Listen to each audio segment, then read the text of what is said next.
Hello, folks. It's David Simpson here from the criminal justice realm, the Remedy Project. Here today to introduce myself to you guys and let you know who I am and what gives me the ability to speak the way I do on things related to the American prison system and or justice system, and do videos and LinkedIn comments that people think that are outrageously true.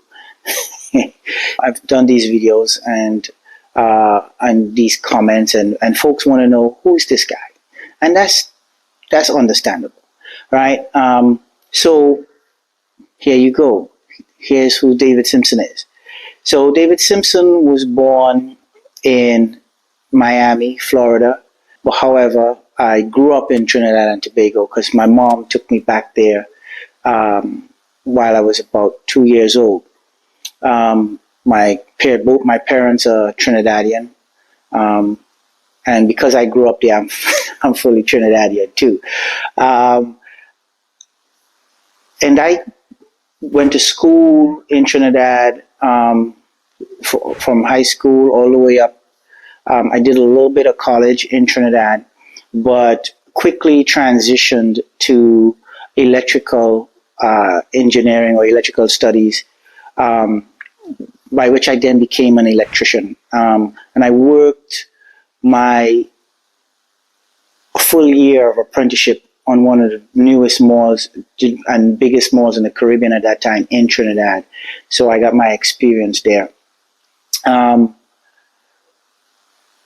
When it comes to my lifestyle and my livelihood in Trinidad, as a kid, I was a fairly good kid, no problems, no incidents, no troublemaking, no records. However, I had friends who got in trouble a lot. They were always fighting and doing other stuff. But when I came of age, I just worked and did the right thing.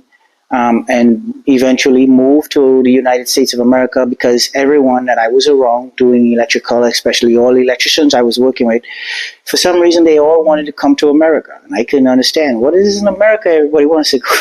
Why does everybody want to go to America? Trinidad is nice. I was enjoying it, right? But then I said, you know what, since everybody seems to think that America is better and everybody wants to go there, I said, well, let me go there, right? And so I came to America with the intention of joining the Marines, actually. But Saving Private Ryan changed my mind on that really, really quickly. I just couldn't see myself being, sent on a mission to capture someone and bring them home that didn't want to be captured. And everybody who went out to get this guy to bring him home died. That bugged me out. So no more Marines. So I went right back into what I was, which is an electrician. And I did that here in the United States. I went up the ranks in different companies. I worked in, my skill set became very broad because I worked in different areas. I worked in the industrial, as an industrial electrician. I did residential, I did maintenance, so I covered the different fields. And so I'm a highly skilled electrician, I must say. And while here early on, I went back to Trinidad and Tobago and I married, one of my childhood sweethearts. And we moved her back here with me in the U.S. I had 2 kids. And was doing good up until 2007. I was working in a manufacturing plant that this is the time when Obama got into presidency. Recession was hitting in, and the manufacturing plant that I was in was closing down. And so therefore I qualified to go to school and have the government pay for it. And I chose to go get my certificate in electrical here in the United States because my original one was from Trinidad and wasn't recognized. So I did that, and then directly after, the goal was to, as soon as I finished with my electrical training, the goal was to go get my electrical license. And so I was doing this. I was in that process from 2007 to up until 2009, February of 2009. Well, what happened? Why didn't I get the license? You know, I had some friends who, you know, let's say, for lack of a better term, did some bad things. They engaged in bad things. This one was a childhood friend of mine. I grew up with him in Trinidad and Tobago. He was here. And, you know, by the way, I got my board of folks here, right? So that's in my here. My childhood friend is on our board, and my board.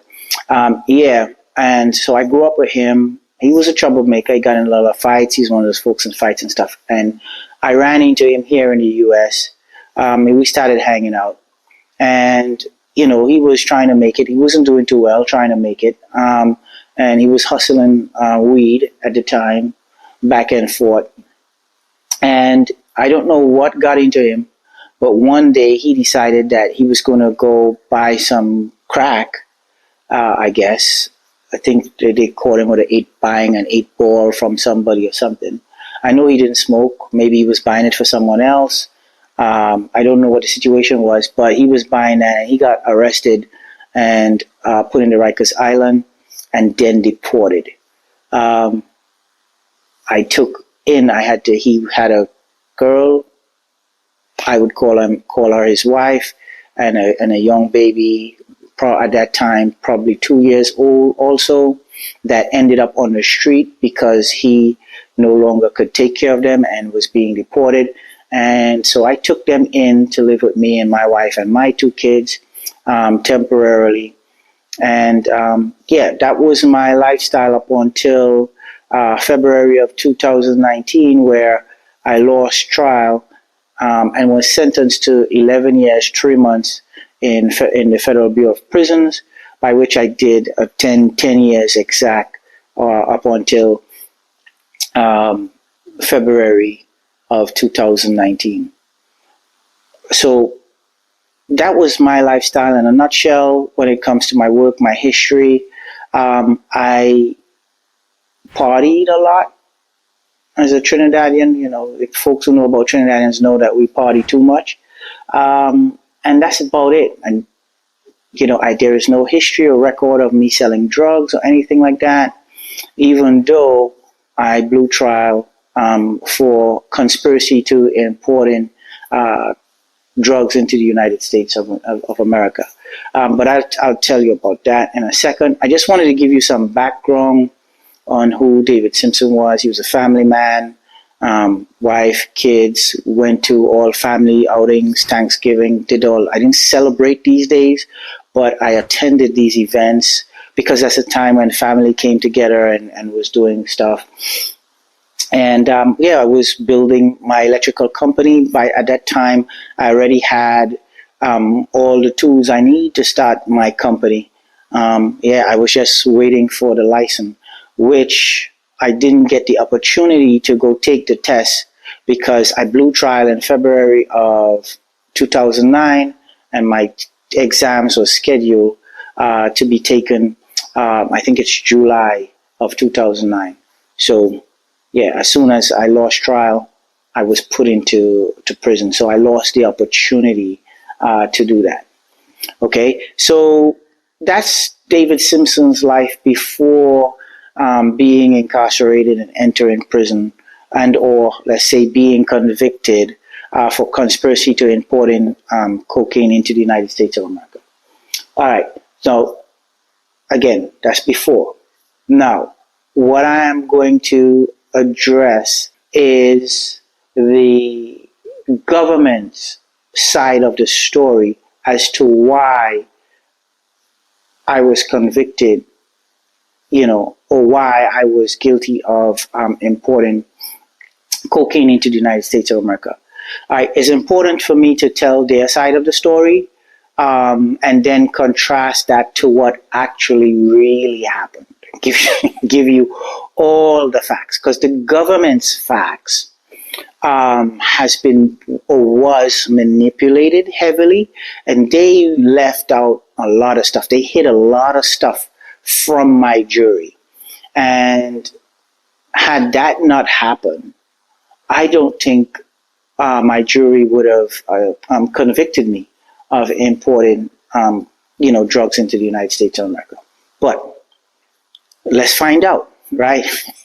I get to sit in front of the public jury now, and you guys can tell me, based on hearing both sides of the story, which one carries more weight, and whether I was most likely guilty or not, and or, as I like to say sometimes, even if I was guilty of the crime that I was, which it wasn't a crime, but even if I was guilty of partaking my part in it, even if I was, did that warrant 10 years or an 11-year, 3-month sentence, right? And I would tell you that absolutely not. If you understand the rules and the regulation and the laws, you would know that no, what happened here was absolutely ridiculous and advantageous, and all done in the scheme or the rules on the war on drugs, right? Okay, so I'll tell you the government side of the story. Okay, so here on my board, I'm going to use this board here to help me out. On this board, I have myself here, David, my childhood friend, right? This is the guy that is responsible for me getting caught up in this entire mess. It's my same childhood friend that was deported that I told you about, right? His girlfriend is the one that I took into my house, right? She's also definitely responsible. Here I have, this is my co-defendant, one of my co-defendants. We call her Q's friend, right? And this is Q. Q is the boyfriend of a family member. He was in college, doing well, and I introduced him to my childhood friend's girlfriend, and now he's on this board. It's my fault. This co-defendant here is the government's main character witness against me, who testified, the only person who said that I was a part of this scheme or responsible for this scheme. Next here I have the main guy one, who I call him main guy one. He is the guy who is actually doing the importations and stuff like that into the United States of America. And then we have his girlfriend, who was a witness or present when a lot of the things went down, apparently, according to the government witness and their records. Then we have the main guy two, who is main guy's one partner in the whole drug operation, who got away completely scot-free in this entire thing. And then we have Philly girl and Philly guy, who are co-defendants. They got arrested bringing drugs into the United States, or at least the girl did, bringing drugs into the United States of America. I'll tell you about that. Let's get into it. Why did David Simpson get an 11-year, 3-month sentence, and why did he do 10 years into prison, in the Federal Bureau of Prisons? That is because the U.S. attorneys of New York decided to go along with a manipulated story by ICE agents to teach me a lesson, solely for the purpose of teaching me a lesson. That's what they did, and they made sure they did that. They promised me that, and they made sure they did it. And this is the story that they told. At my trial, they had this witness here, the government's witness, come in to my trial and told the jury that she was down on her luck, having problems, didn't have a place to stay, and needed a new start, a fresh start in life. And so she traveled to Trinidad and Tobago for the purpose of getting a fresh start. She grew up in Trinidad and Tobago, and so she went back there after being in the U.S. Things wasn't working out. She was struggling too much, and she went back home for a fresh start in Trinidad. And while there, she ran into my childhood friend, who was someone close to them. They all grew up in the same area. They all knew each other, and so on. And that she ran into him, and she told him her troubles, her struggles, and he decided to introduce her to his friend, who lived, which was me, who lived in Pennsylvania. Just so that you know, I didn't live in Pennsylvania. I lived in New Jersey. I never lived in Pennsylvania. But this is the story she told, right? And in that story she was telling, he introduced her. He reached out to me. Hey, I got somebody here who needs a break and could use a job and would be interested in bringing some drugs to the United States for you. So are you interested? According to her story, I said yes. Maybe she could do a first run by, instead of bringing drugs, follow someone back into the country who's bringing the drugs first, and we'll pay her. And then, if she does well with that, we'll give her a run where she'd bring drugs herself and she'd make more money. And she tells this story that she followed an individual back to the United States here on my behalf. And she also implicated main guy one in this story, but I was primary guy. That she followed someone back here into the United States on behalf of me, and that person got through scotch-free, and main guy one and myself, we broke up this drugs, distributed it, and we paid her, and then she went back to Trinidad. Then she turns around and she says that the second time we approached her to go again, that this time we forced her, that I had some other guys along with the main guy, some other guys from Trinidad, along with this main guy, to force her to bring drugs to the United States of America for us. And it's on that second time when she was being forced to bring the drugs back into the United States of America where she got caught that time. And, she was there in prison until I was caught, right? So this is her story that she told to my jury, that I was the individual that recruited her for bringing drugs and why she got arrested. The government backed her story up with only two somewhat legitimate facts. One, that my personal phone, made phone calls to their witness's phone, and their witness's phone made phone calls to my phone.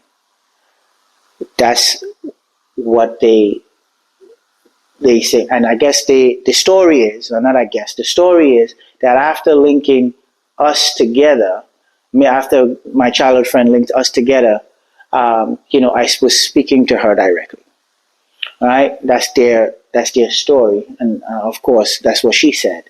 And the other thing was that at least one of the times when she entered the United States of America with her drugs, my car that I drove was at the airport on the same day around the same time.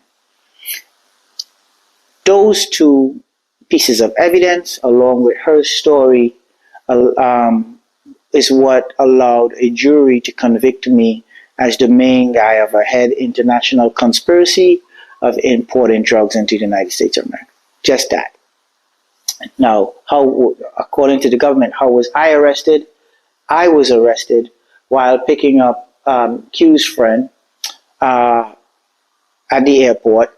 This is their story, that we were bringing some form of cut. We were smuggling some form of cut or something to expand the drugs or something to that extent into the United States with this young lady, and she got caught, and that's why I was arrested, and now why I was a part of this entire conspiracy, and yeah, and that's that. Right now, I was sentenced based on what she was carrying, which is not literal. It wasn't cocaine. It was actually lidocaine. It's a painkiller, but they called it something to stretch the drugs. And so therefore, I was sentenced based on the weight of this and the weight of the drugs that this young lady was carrying. Very important for you to know. The individuals that were mentioned and or part of my trial, which allowed the jury to convict me, was only my childhood friend, of course myself, the witness. This defendant was mentioned, right? The drugs, my arrest of her was mentioned. She did not testify. And the main guy, because he was my partner in this crime. So that is what the government told. They used just 1, 2, 3, 4, 5. There's 5 folks from this entire board in this story and convicted me of the crime of importing drugs into the United States of America. I was originally charged, so that you know, by the government with importing cocaine and heroin in over 5 kilos. But just before my trial, just a week or so before my trial, they dropped the charges of the cocaine and heroin that these folks were responsible for, and then only pinned me for, I think it was the kilo of cocaine that this young lady had, and the false kilo of cocaine and or cut, or because they painted it like they said it was fake cocaine, and then they said it was cut. Some just, you know, they gave different reasons for why this young lady was bringing what she was bringing into the country, and so they added that weight up and gave me my time, and that's why, you know, I did time in prison according to the federal government. 3 U.S. attorneys was at my trial, ICE agents, you know, my lawyer, my judge, all, you know, I was guilty. So that is the government side of the story. If you take that as it is, it sounds like I was pretty guilty. I would agree. That's what it sounds like. But what I would like you to do now is pay attention to all the facts of this story, what really and legitimately happened. I would add it all in for you. I would tell you that my lawyer, the prosecutors or U.S. attorneys, and the ICE agents knew that of the majority of the stuff that I was going to tell you, but they choose to ignore it and isolate the majority of information for the purpose of simply teaching me a lesson. Like I was telling you earlier, in one, I was going to school, getting my electrical certificate, and setting up for doing work. I had all my tools. I was actually doing jobs for some, let's call them, for lack of a better term right now, Muslim brothers who own chicken fried stores, you know, in New Jersey. I was doing some work for them. You know, things was going good. And so I was working. And I was working for myself, I should say, and going to school at the time when my childhood friend got arrested and deported. It was a quick This was quick. They arrested him. I think he took a plea and allowed himself to be deported so that he didn't spend a lot of time in prison. His girlfriend, like I said, she got put on the street, and her and her 2-year-old was on the street. I didn't want to see that happen. This guy here was a very good friend of mine, and so I took them in and kept them in my house with me and my wife. In order for her, because she was very, very disrespectful, one of the most disrespectful young ladies I've ever met, but in order for her to survive and for us to get along, I needed her to leave my premises as soon as humanly possible. I tried to get her to leave the kid with us and go stay with friends and other things, and she would have none of it.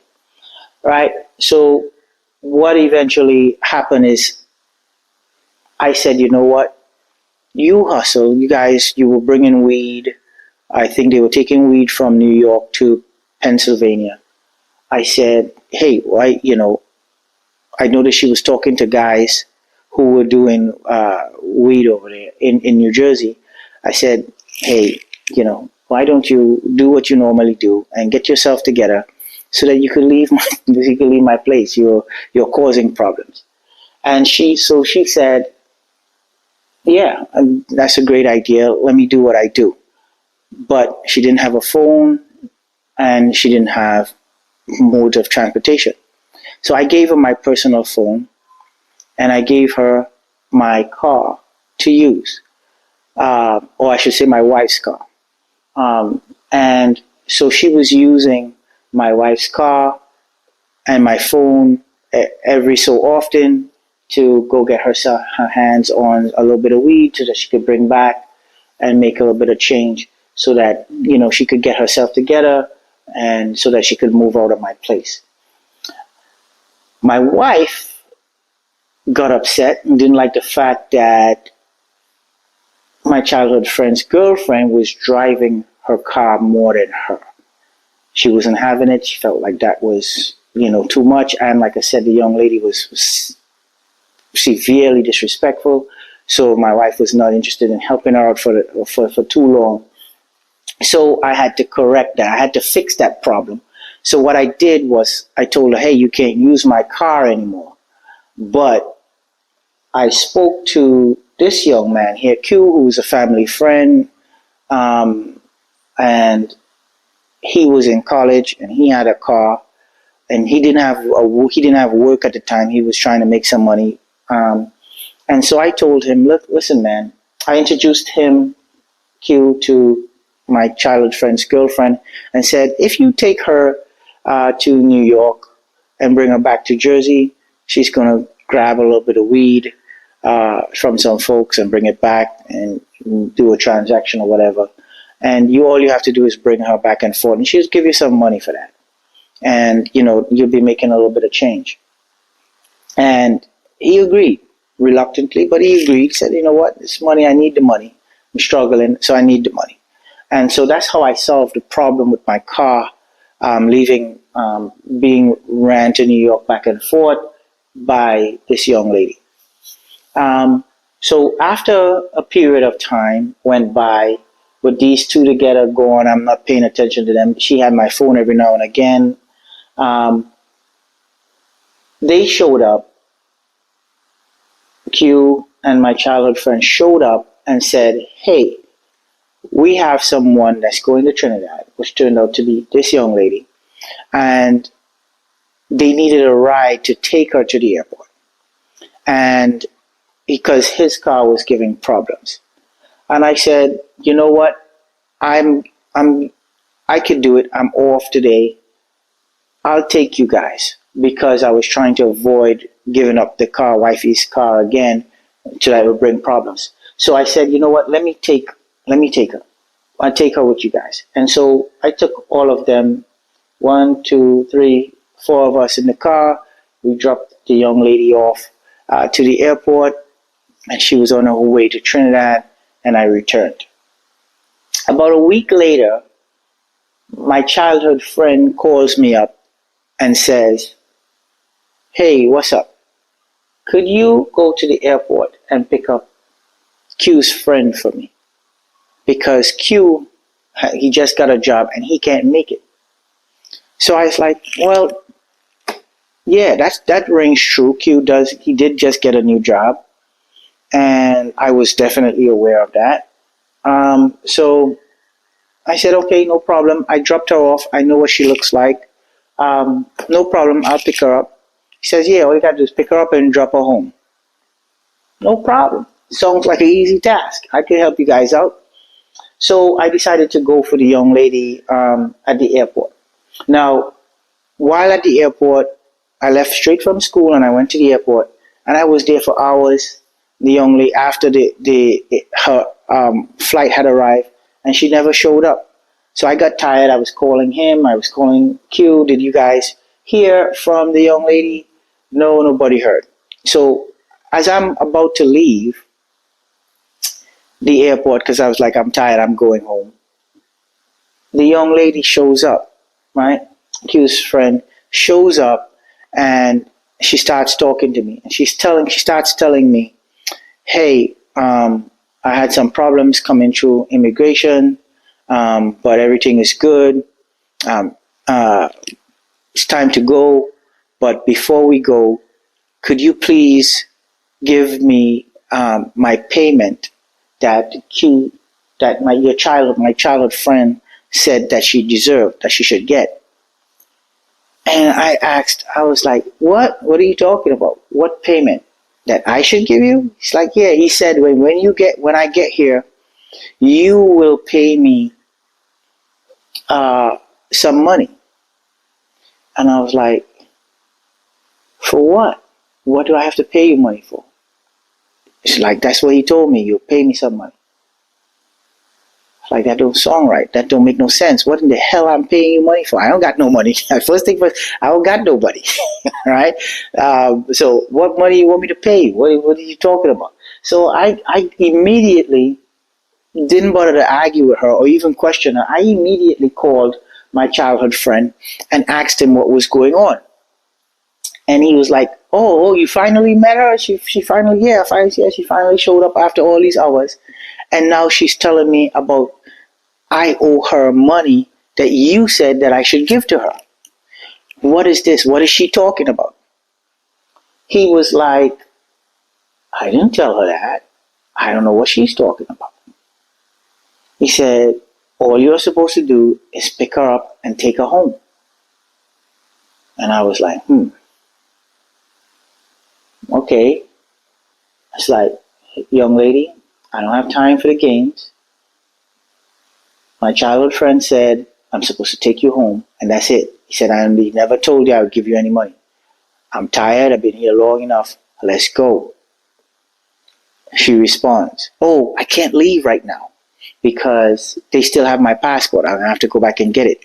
It's like, what do you mean you still have your passport? Yeah, immigration kept my passport, and I have to go back and get my passport.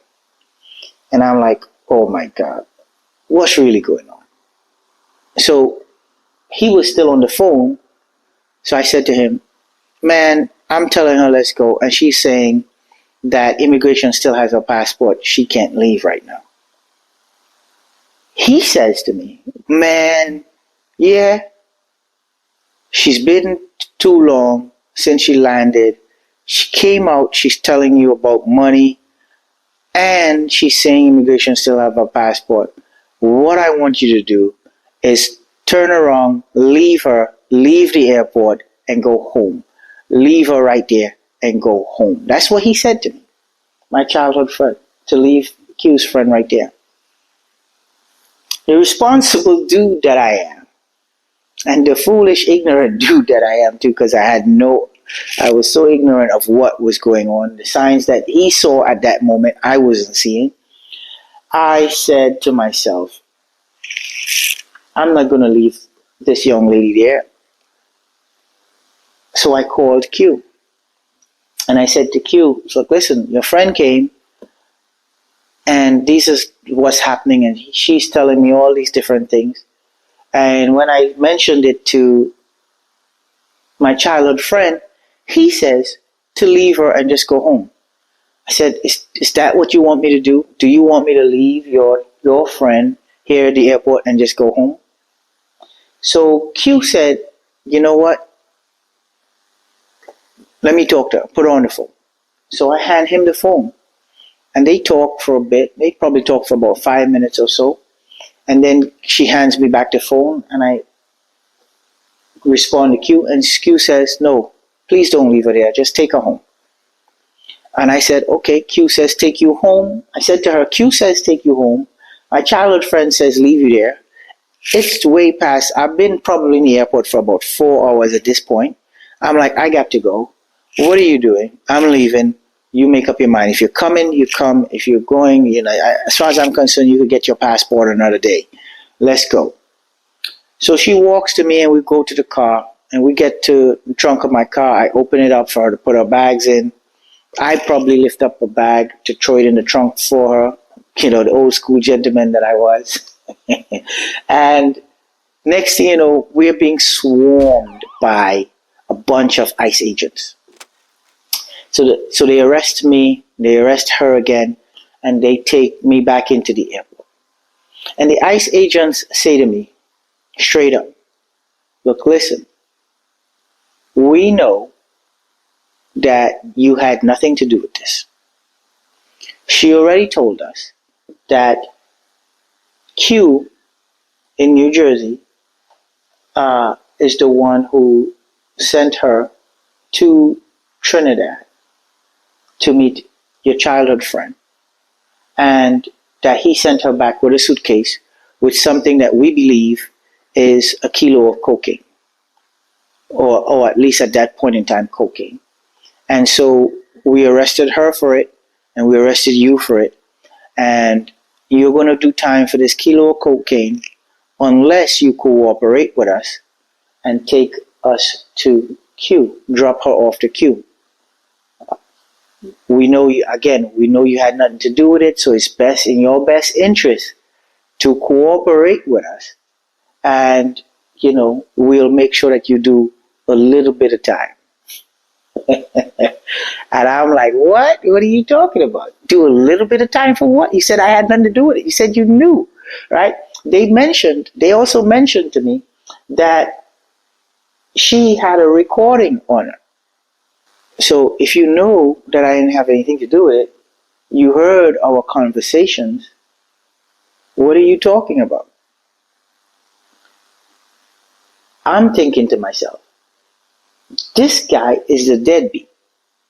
He doesn't have money to buy a kilo of cocaine. That's what you're suggesting that she came through the airport with. And he definitely can't afford no kilo of cocaine. So whatever you are suggesting is going on, that this young lady is coming back into the United States with a kilo of cocaine, indicates to me that there's somebody with big pockets and probably dangerous involved. And if I start cooperating with individuals or against individuals who are a part of a conspiracy, what usually happens is folks who can't get you in America, they'll get you in Trinidad. They will go hurt one of your family members. And this guy knew my family and knew where they lived, and he was a part of this thing. And if I started cooperating against them, my mom and others could be in danger because he could lead them to my family. And so I was like, yeah, no. And that's not going to happen. I can't cooperate with you. I don't know what you're talking about. Who's going to protect my family? What are you talking about? Besides, you said I did nothing. You knew that I did nothing. The girl already told you that I didn't have anything to do with it. Oh, but we just want you to take us to him. Once you do that, we'll make sure you do a little bit of time. It's like, well, why I have to do time? What nonsense are you talking? I didn't do anything. You said it. She said she knew. She informed you. I can't do that. I'm not cooperating.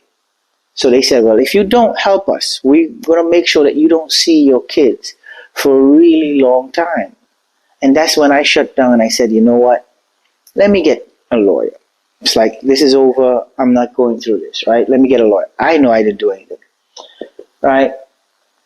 And so at that point in time, I believed it was cocaine that this young lady was smuggling, right? After back and forth with my lawyer, not too long after I found out that it was not even cocaine that she had. And what she had was lidocaine. It was a painkiller, like aspirin, Tylenol, and these things, right? Lidocaine, painkiller. So she wasn't even smuggling drugs. So she committed no crime. This is what my lawyer is telling me. So I'm thinking, well, okay, this is about to be over real soon, because they already know from her that I had nothing to do with what she was doing. And on top of that, she wasn't smuggling drugs like they said. She was smuggling medicine, which is legal. So I'll be walking free soon. This is a cakewalk now. I didn't do anything. That's what I thought. Apparently, ICE agents and or prosecutors somehow figured out that, and I can't figure that part today, that this guy and this girl who was arrested, both of them were already arrested before me, had something to do with this guy.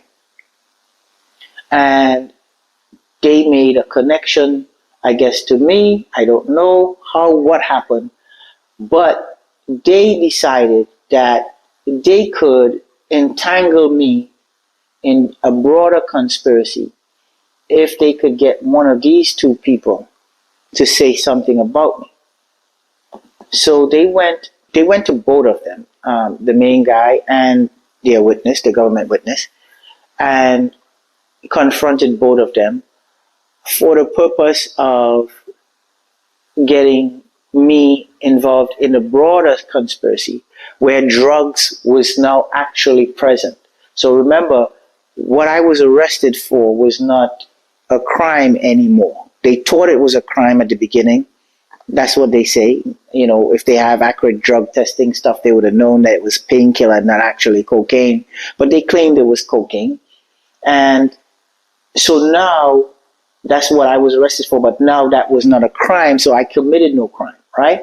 So, what they have to do in order to teach me a lesson, to make sure I learn my lesson that I must cooperate with ICE agents when they request that I cooperate, they went to her and him and said, can you give us this guy? And so, I guess this young lady said, yeah, if you let me out on the street, I could go get information to make this connection here.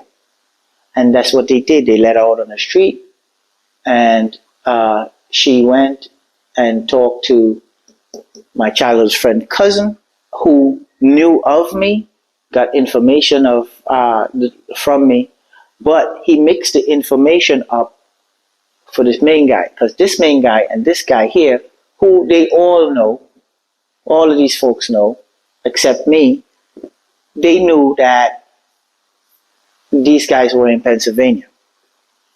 And all of them were affiliated from the same area in Trinidad. I was not. I was just his friend from school and from living in a different area. But his cousin, who she was dating, she went back and communicated with him, and he told her that I was living in Pennsylvania and working with these guys, which we knew that was a lie, but you'll find out why. And he gave a bunch of inaccurate information about me, and now I'm caught up in a broader conspiracy. And I'm re-indicted in a conspiracy now for cocaine and heroin. I'm taken to court, and I'm presented in court, and my co-defendants are all there except the government witness. She is not in the courtroom. This young lady, scared young lady, who they said was importing drugs, which ended up turning out to be lidocaine, she was there, nice and peaceful and quiet. Her lawyer was cutting a deal for her. She was getting a sweet deal already from the beginning. She was going to plead guilty. She actually pleaded guilty to right away to lying to ICE agents, no longer to importing drugs. She didn't have that charge. They dropped the charge against her for that, but she was going to plead guilty to lying, right? But this co-defendant, the main guy, he was there, and he was like, I don't know this guy. Who's this guy? Why are you all broadening this thing? I already told you all I'm going to plead guilty. I don't know why you're all doing this. He started going off all day making noise. The young lady is crying, oh my gosh, who is this guy? I don't know that man, da da da. This dude here, he's tripping also. Everybody, my lawyer, the prosecutors, the judge, all heard the cries of these folks here, these co-defendants, that I had nothing to do with what was going on. They don't know why I was there and what was going on. They were all highly concerned of my presence because they felt like their case was getting bigger. But they didn't know that I didn't do anything. I was not involved with any drugs. They didn't know that. But it's this new indictment, and I'm now in this broader conspiracy. And so what's taking place here now is this conspiracy is already ongoing, and this young lady already is cooperating with the prosecutors against this guy and this guy. Their witness originally gave her story as to what happened, and what she told the ICE agents and the government that it was in a proffer statement. She gave a statement. The statement that she gave was that she was hanging out in Pennsylvania and running into her old friend, and these two, main guy 1 and main guy 2, and that they recruited her to go to Trinidad to bring some drugs back on their behalf, and that they would pay her to do it. And she agreed. She was a willing participant, and she went to Trinidad and bring drugs back for them. This was her story, her testimony. Before I came into play, she was already arrested. This is a story that she told them. She said that this guy, main guy 1 and main guy 2, was responsible for recruiting her and sending her to Trinidad. She was a willing participant. She went and got the drugs, and she brought it back to the United States of America. And that's when she got arrested.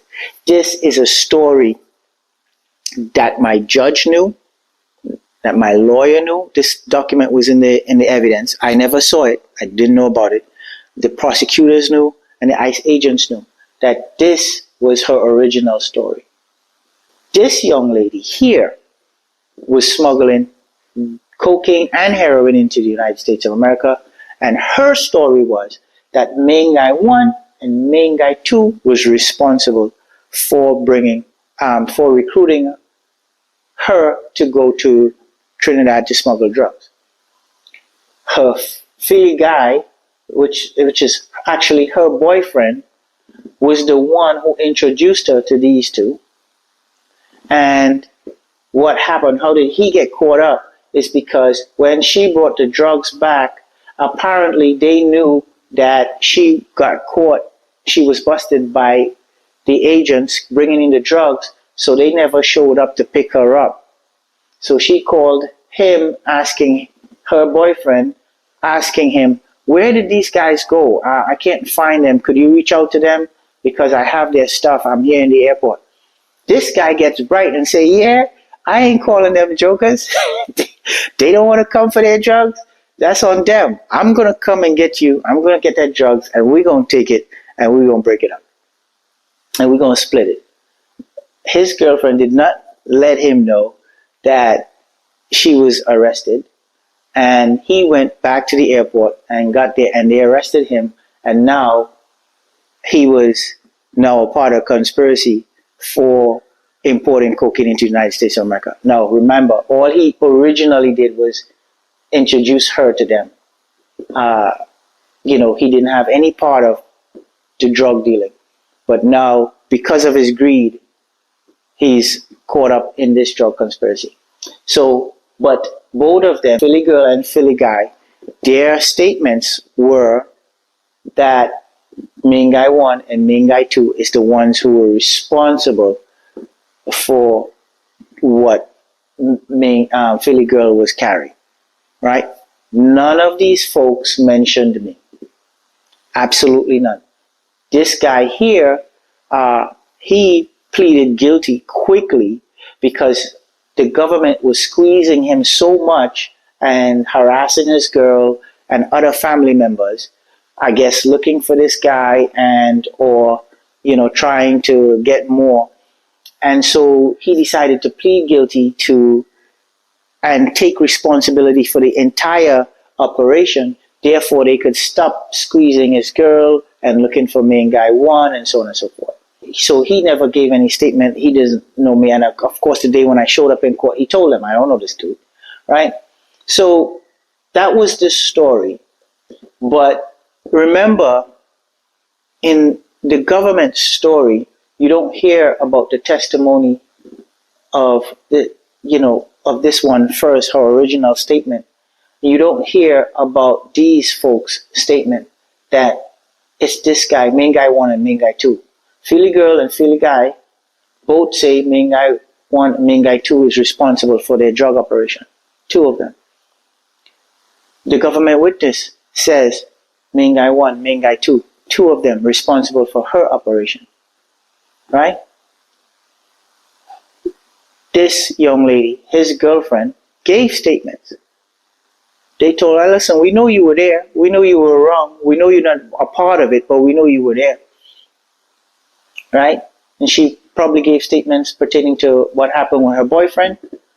She probably didn't say anything about main guy 1, but she didn't even know me, so she had nothing to say about me.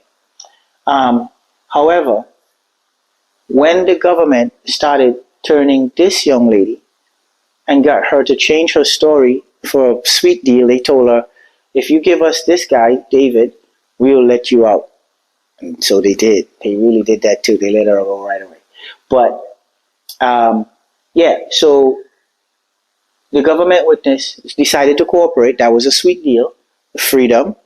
And so she changed her story from being this guy and this guy to now it being main guy 1 and David responsible. And the entire recruitment changed. Like, it now became she was down on her luck and all that, right? Now, that's what was presented to my jury. I am saying to you, if my jury knew that I was arrested picking up this girl that had no drugs on her at all, what she had was a painkiller, and that was not a crime.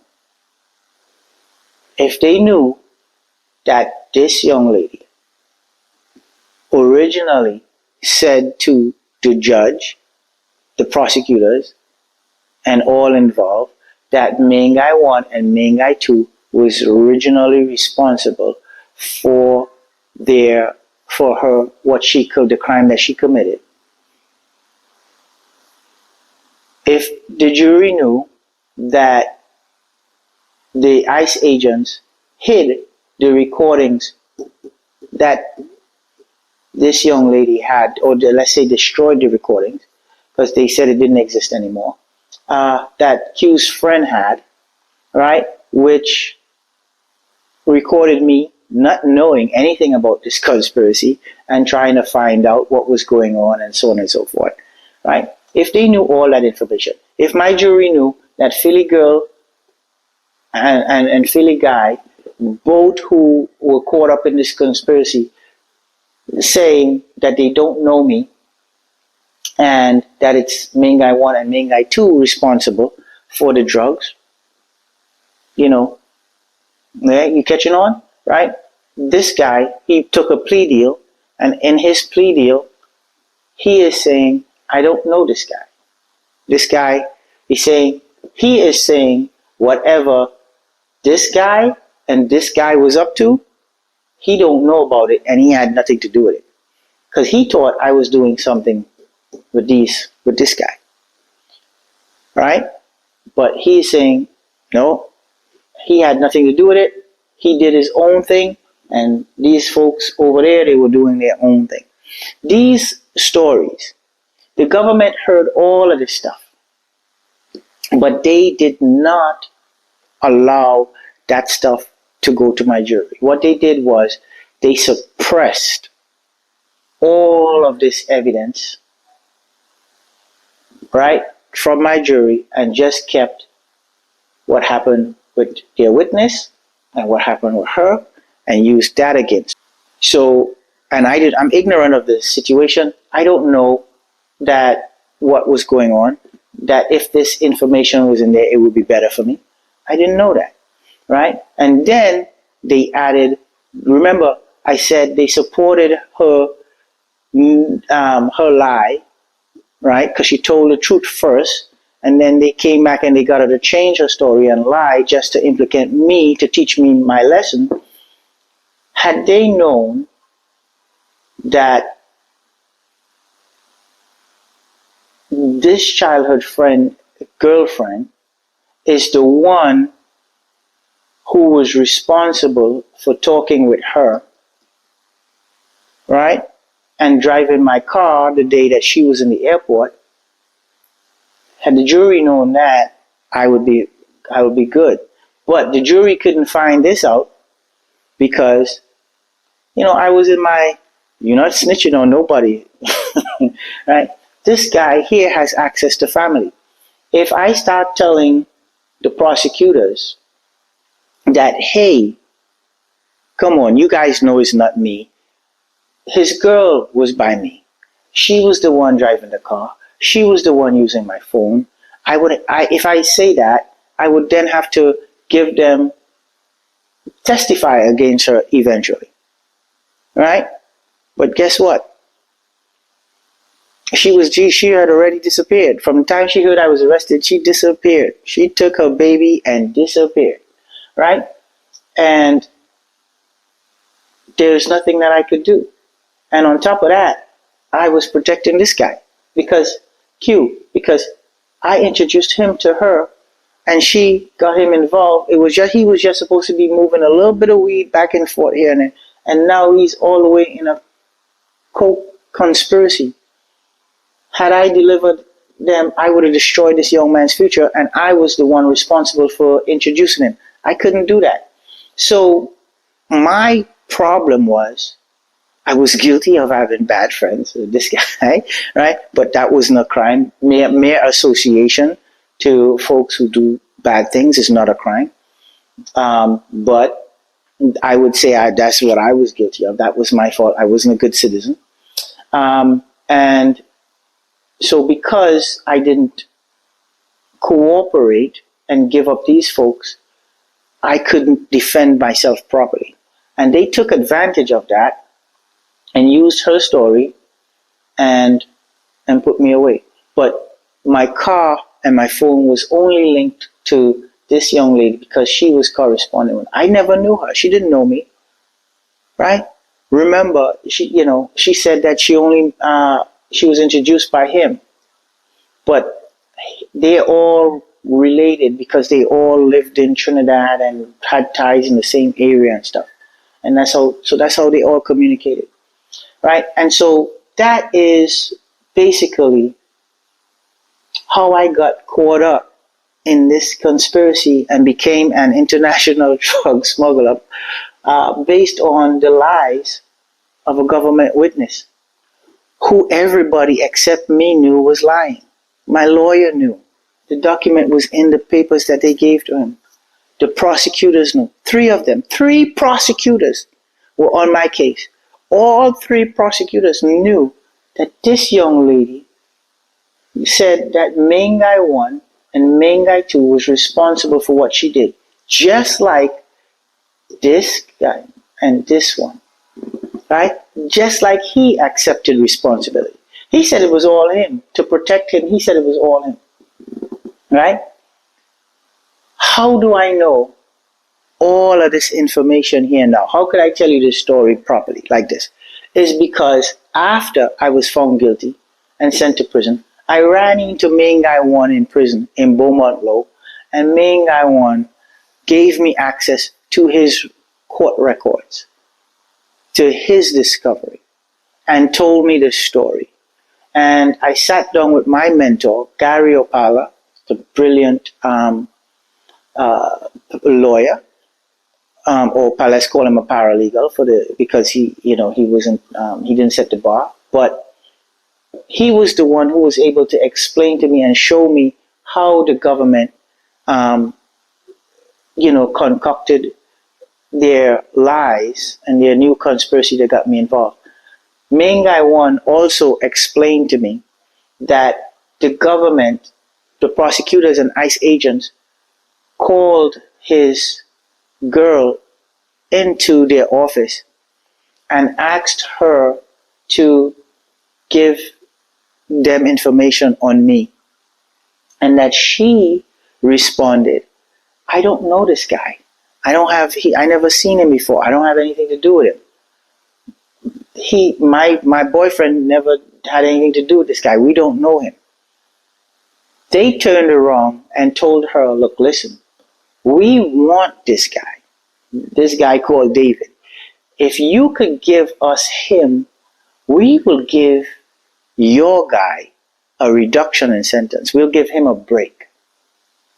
What? Could you believe that?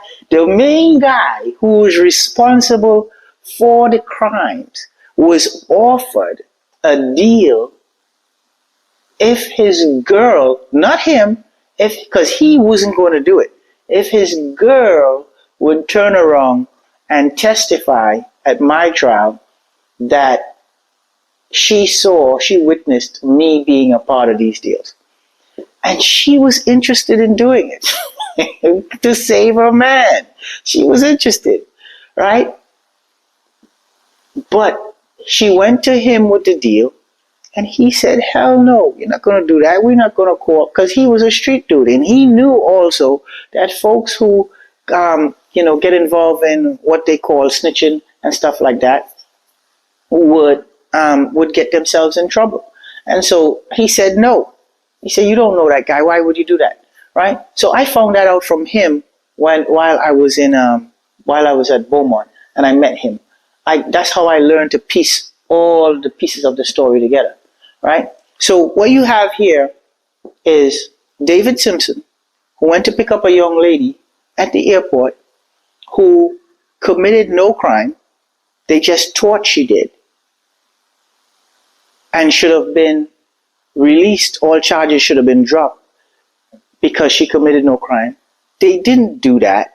Your prosecutors, ICE agents, judge, and my lawyer then all turned around and agreed that they would allow this young lady to change her original statement and say that I was the one responsible for her crimes and not this guy. So they replaced me. They replaced him with me. So he is no longer out of the picture in the court case at my trial. It's just these two. And they remove these two. And of course, she wasn't a co-defendant, so she couldn't testify, and she wasn't willing to cooperate on me after main guy said no. So that's all they had. All they had was her lie and the fact that my phone and car was at my phone called her phone, and my car was at the airport one time when she was there. And that's it. That's what was used against me. Now, my jury knew what I just told you there, what I just explained, well, do you think that I would be convicted?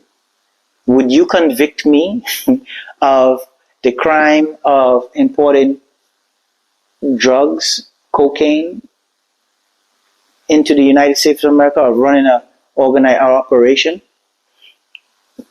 when there was no drug paraphernalia found in my person or anywhere around me? Not even at my home. When they came and checked my home, there was no drugs, no drug paraphernalia, nothing at all. I didn't have a lavish lifestyle or anything. The most expensive thing I owned at that time is the iPhone that just came out. I bought it like a year or two later. That was it, right? So that's who David Simpson is. That's why David Simpson did 10 years in prison. It's because he wasn't a good citizen. He didn't want to cooperate with ICE agents to, you know, ruin the life of a young man and others that he might have introduced. He might have been responsible for the reason why they got involved in this thing. And he wasn't willing to cooperate with ICE agents and or the prosecutors. And so they promised him that they would teach him a lesson and that he wouldn't see his kids for a long time. And they made sure and upheld that promise by allowing this lady, offering this lady freedom to lie on me.